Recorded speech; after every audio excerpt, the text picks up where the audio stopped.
have a deal.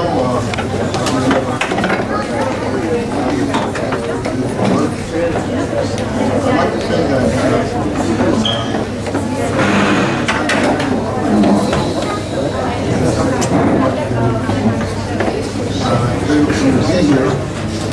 and nobody can be here like this without a lot of miracles happening.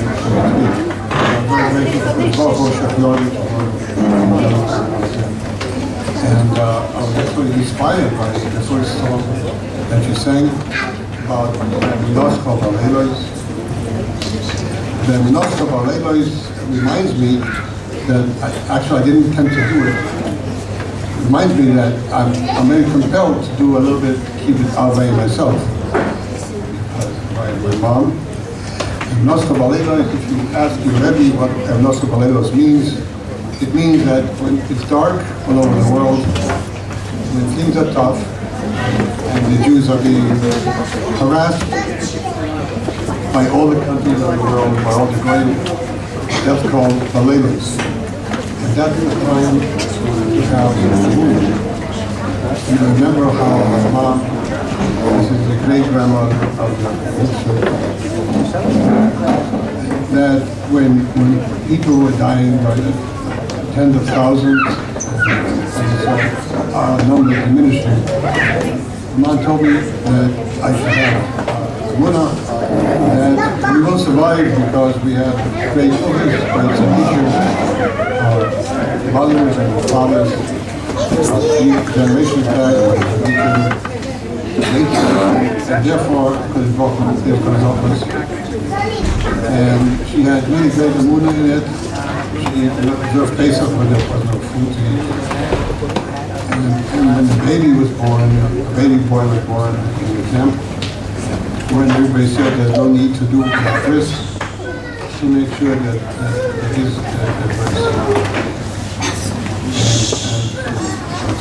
that's why I wanted to mention about Menachem Yisroel, how very, very important that is, and how very inspired I was by it. Matter of fact, I have a tear in my eye.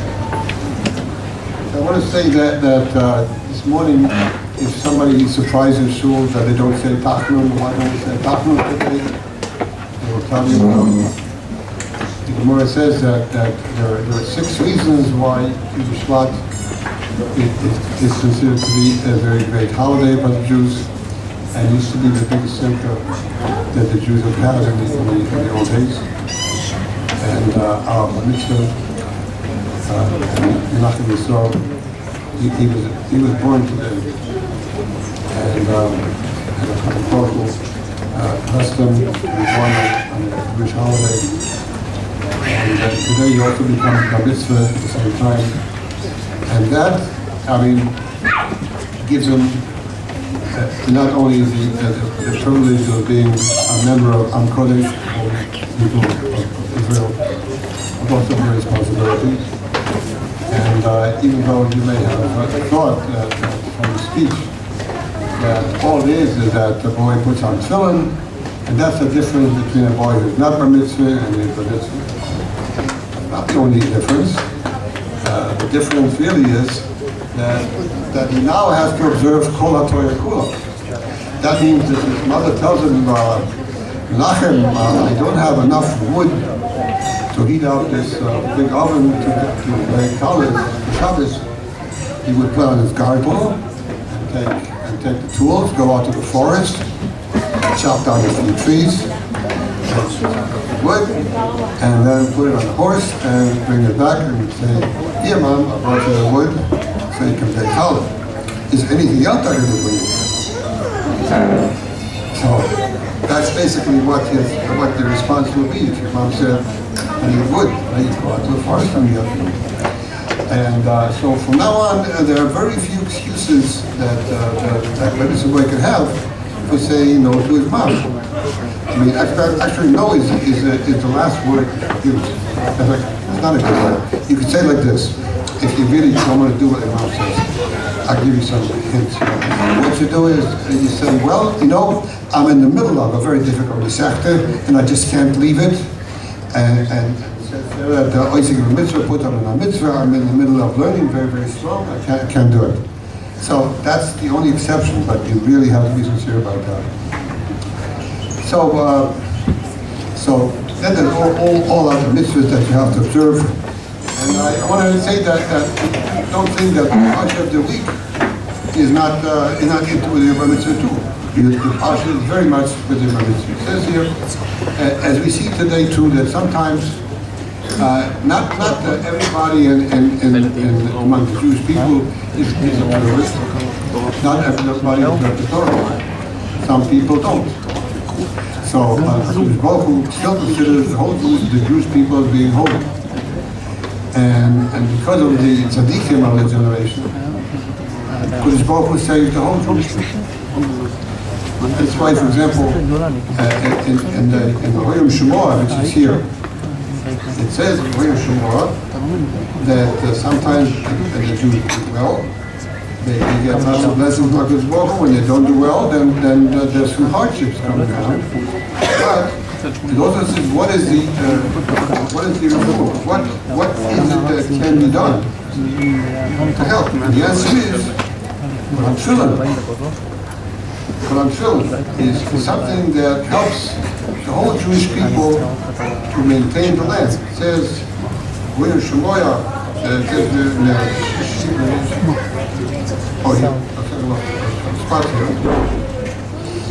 It says,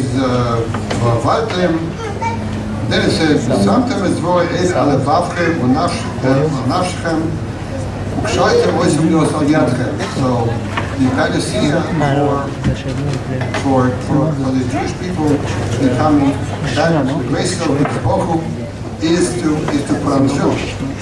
Yadchem, Menachem, and then, but that's not the only thing you need to do. You also need to do Menachem, to teach your sons the daber bo. When they talk about Torah. They don't talk about mundane things that are not necessary. I mean, so you talk about Torah, and that's how you grow in Torah, and. I want you to know that kids, when you come to mitzvah, I mean, the Jews also have fun. What's the fun that a Jew has? He learns Torah, because the Torah is very, very sweet and enjoyable. And that's what a person does. And then, what will be, you also have good mezuzos. And what's going to happen if you do all this? That's the conclusion. Hashem will bless the whole Jewish people to stay in the land as long as the sun shines. As long as there'll be a sun and the moon, there'll be an Eretz Yisrael. And there'll be Jews owning it and commanding it and Asas Koyel. And it's great that this parsha, like Rashi says in the Bnei Salafot, it's wonderful that Hakadosh Baruch Hu is moide to somebody very good. In this parsha, Hakadosh Baruch Hu is moide. It says, Hakadosh Baruch Hu is telling out the future. It says, because you will listen to the judgments. It's like Eikev Hashem. It means because. Rashi has a different interpretation, but it does not go against the meaning of Eikev Tishmur.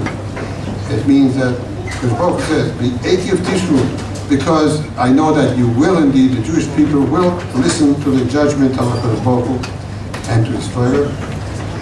But when you actually do the mitzvot, Hashem will hold on to the covenant which he has with the Jewish people. Not only that, chesed. In addition to that, he will do much kindness to the Jewish people. So I congratulate you on this bar mitzvah, and I say that you and your parsha should never forget it, repeat it often, and be inspired by it, to do what the Torah says, to learn it. And the more you learn it, the more you love it. And the more you love it, the more you learn it. And that's how you'll be Zaki yourself, your family, and Klal Yisrael.